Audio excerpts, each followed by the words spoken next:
qu'est-ce que c'est la liberté si on ne la conçoit pas du tout comme un droit lié à l'individu? Nous sommes, nous Français peut-être en particulier, convaincus que la liberté, c'est la propriété métaphysique de l'être humain quand il naît. Les hommes naissent libres et égaux en droit. Et qu'en réalité, nous sommes intégralement libres, seuls, autrui étant, dans le meilleur des cas, quelqu'un avec qui on peut contracter pour associer nos libertés, et le plus souvent, plutôt un obstacle ou une limite.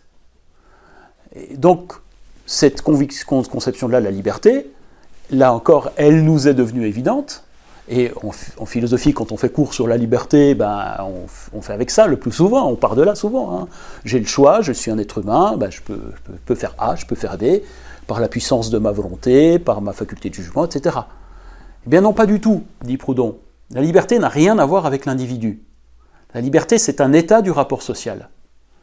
Et quand on commence à réfléchir les choses comme ça, on commence à comprendre que chaque fois qu'il parle de normes, à chaque fois qu'il parle même de droit, mais dans un sens non étatique, il essaie de comprendre ce que peuvent être des rapports libres entre des individus libres qui ne sont pas libres avant le rapport, mais qui sont libres dans le rapport.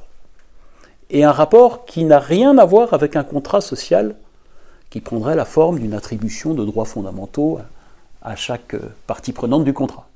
C'est pas ça. Hein.